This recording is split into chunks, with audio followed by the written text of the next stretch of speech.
Es un honor para mí poder llegar ante ustedes y seguir compartiendo la entrega número 19 con el tema del Sermón del Monte y el segmento ustedes han oído que se dijo: amarás a tu prójimo y odiarás a tu enemigo. Pues yo les digo, amen a sus enemigos, oren por sus perseguidores.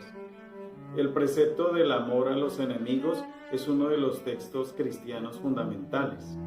No solo aparece citado con extraordinaria frecuencia en la parenesis o exhortación del cristianismo primitivo y en casi todos los sectores cristianos, sino que se considera como lo propio y nuevo en el cristianismo que los paganos, los que no pertenecían al cristianismo ni al judaísmo, admiran. Mateo estableció el precepto del amor como centro de la justicia superior de los cristianos, que él resume en su mismo libro, en capítulo 5, versículo 48, con el término perfección. Jesús, en cambio, emplea una fórmula extrema: amar y enemigos, hacer el bien y los que odian, bendecir y los que maldicen, orar y los que maltratan.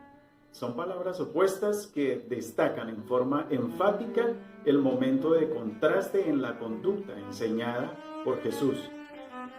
Este postulado gigantesco del amor a los enemigos responde especialmente al amor extremo del Señor en el inicio de su reinado a pecadores y desclasados o personas que no se han integrado a un grupo social. Y es que cuando se habla del amor, el amor que conocía el mundo griego era un amor fundamentalmente centrado en el deseo. Es lo que expresa la palabra eros, no exclusiva del mundo sexual, como han venido a quedar en sus derivados de nuestras lenguas occidentales, pero sí expresión siempre del deseo de un ser pobre que necesita complementarse, propio de la persona humana. La filia, que también conocen los griegos, apunta hacia una cierta generosidad, pero solo es realizable en el pequeño ámbito de la familia o de la amistad. Para expresar lo que Jesús vivía y pedía, la comunidad cristiana acogió una raíz distinta: el verbo agapao, que originariamente significa acoger con cariño, acariciar, y que expresaba ya para Aristóteles el cariño maternal. De este verbo se valió el cristianismo y con él elaboró una palabra nueva: ágape, amor, el amor verdadero, el amor generoso y universal. Con esto en mente, afirmaciones sobre la perfección del amor que el Señor enseñaba se dan sobre todo en el ámbito griego, y Mateo las conecta con ideas del Antiguo Testamento. Sin duda, algunos textos judíos califican de perfectas a ciertas personas por su piedad y su obediencia. Por ejemplo, a Noé, Abraham. Además, en este pasaje de Mateo, perfecto es el que observa los preceptos del Señor sin omitir nada. Ahora bien, para Friedrich Nietzsche, filósofo alemán del siglo XIX, el amor a los enemigos supone debilidad e insinceridad. Al no poder vengarse, se le llama no querer vengarse. Para Sigmund Freud, judío del siglo XX, llamado padre del psicoanálisis, el precepto del amor a los enemigos es un intento logrado, pero opresivo, en cuanto al superyo cultural, de transformar la necesidad de agresión en sentimientos de culpa para combatirla mejor. En la perspectiva de la naturaleza humana, el precepto del amor a los enemigos se rige por el credo de lo absurdo. Una reflexión histórica sobre este punto en la Iglesia antigua se comprueba cuando el enemigo al que hay que amar, según Mateo 5:44, es el pagano, mientras que en 7:1 al 5 trata de las relaciones entre los miembros de la comunidad. El enemigo al que hay que amar es, pues, el hermano potencial en el aspecto misionero. De ese modo, no se ama al enemigo por sí mismo, sino con el fin de ganarlo para Cristo. ¿Y qué pasa si el amado de esa manera no quiere dejarse ganar para Cristo? Si permanece en su enemistad. Así también la historia de la Iglesia ofrece muchos ejemplos de cómo el amor a los enemigos se invierte entonces en agresividad.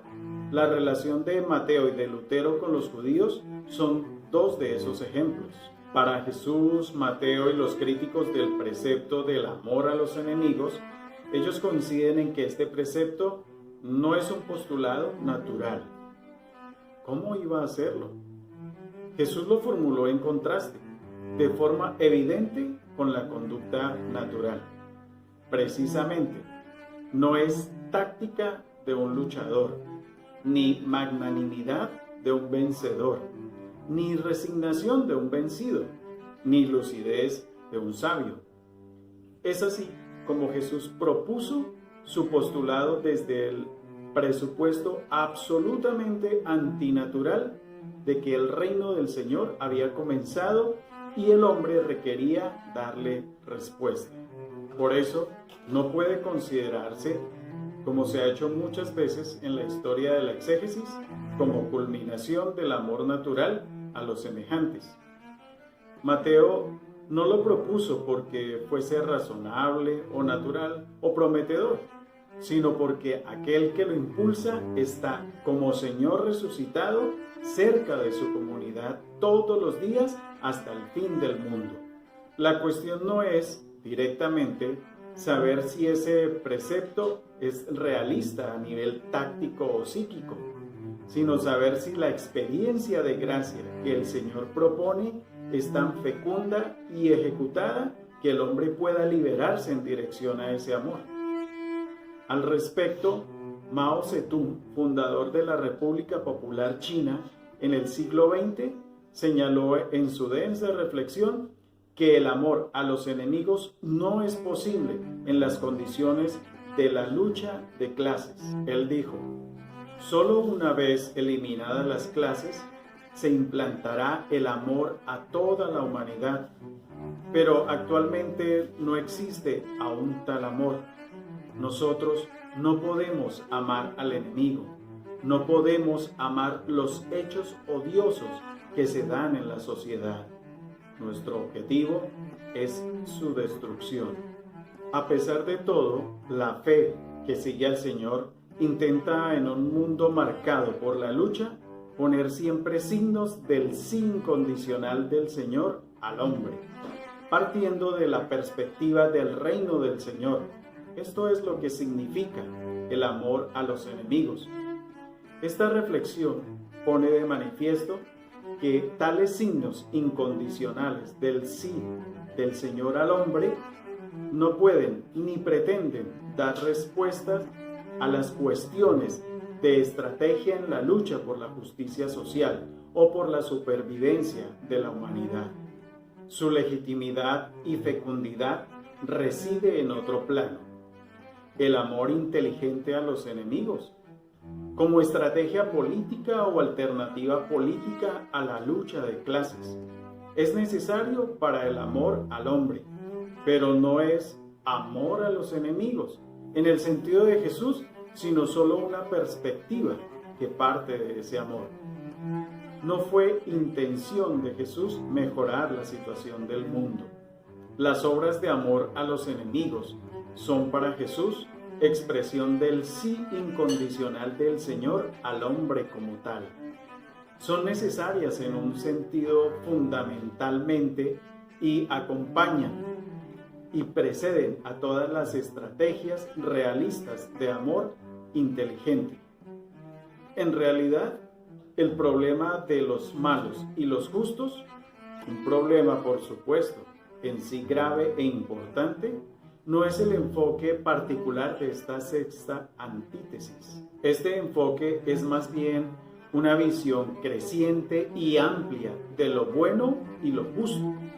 Pues bien, se trata de profundizar el concepto de la justicia mayor que registra y reglamenta la entrada en el reino del Señor. Sin embargo, no deja de sorprender lo que la sexta antítesis escoge para criticar, porque son las prácticas en sí no malas y hasta imprescindibles de la reciprocidad, la que se problematiza ahí en Mateo 5, 46, 47, para precisar lo que todavía haría falta. La reciprocidad es el principio básico del intercambio. Representa además un principio de intercambio justo, que lo dado valga igual que lo recibido. De esta forma se entabla un equilibrio a nivel de cero en cuanto al endeudarse. Uno de los aspectos de la economía moderna más perjudicial es que no permite entablar este equilibrio, hasta procura que se entienda la posibilidad de alcanzarlo como meta opuesta al buen funcionamiento del mismo sistema económico. Pero esto no es la crítica de la sexta antítesis.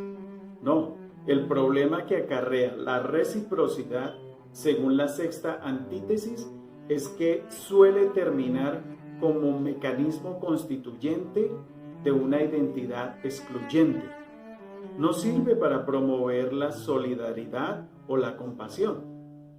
Más bien, permite, por ejemplo, que los que cobran impuestos se entiendan entre ellos, se apoyen mutuamente, colaboren el uno con el otro, hasta que se quieran, pero no se preocupan por los demás del pueblo, al que se les sacaba el jugo. Así pues, el principio de la reciprocidad no es suficiente para superar los obstáculos que impiden el gozo de una vida plena. En la última oración de la sexta antítesis, que es además el último pronunciamiento de todas las antítesis del Sermón del Monte, donde se dice que ustedes, pues, serán perfectos, usando el término griego teleioi, como su Padre Celestial es perfecto, teleios, una vez más, se subraya que se espera más y que se puede más. De ahí que en el mensaje de los 45 libros del Antiguo Testamento transmiten no solo al judaísmo, sino también al cristianismo y al islam e indirectamente a las religiones del mundo, que el Señor no es el efecto de una reflexión teórica, sino el sentido y la causa de un comportamiento práctico, motivo de veneración, adoración y contemplación. Es posible e imprescindible buscar otro reino, insistir en una justicia mayor, no pensar que el sistema cultural del honor y la vergüenza, la riqueza y la dominación sea el fin de la historia, el contorno sempiterno o eterno de la realidad, el único modelo económico viable. Como resultado, para cumplir con el proyecto de la ley y los profetas, no hay que acomodarse, sino anhelar más, resistiendo la tentación del fracaso y de aceptar la poca bondad que se ofrece. En el corazón del Sermón del Monte se concretiza otro camino para seguir, incluso los valores sociales del reino del Señor. Mejor dicho, el Señor que nos cuenta la Biblia es realmente un Señor con dinamismo histórico. Es un Señor providente y consumador, es decir, dispuesto y diligente para proveer o dar lo necesario a quien le pida. Y esta concepción del Señor providente no adorna con flores los sufrimientos, ni condena a la pasividad, ni se trata de una huida hacia adelante. No, creer en el Señor consumador del mundo significa trabajar con serenidad y realismo, y al mismo tiempo no hacerse ilusiones y saber que es posible buscar siempre el futuro, pero nunca realizarlo plenamente. Significa saber que este mundo no es lo definitivo, que todo lo que existe tiene carácter transitorio y pasajero, que la división en clases y razas, en pobres y ricos, en dominadores y dominados, es circunstancial. Significa dar sentido constantemente a la vida propia y a la de los demás, compartiendo la esperanza de que solo con la suprema realidad revelada por el Señor encontrará la existencia humana su plenitud de sentido y la historia de cada persona su verdadera culminación. Mi nombre es Néstor Venegas, puedes compartir este video. Gracias.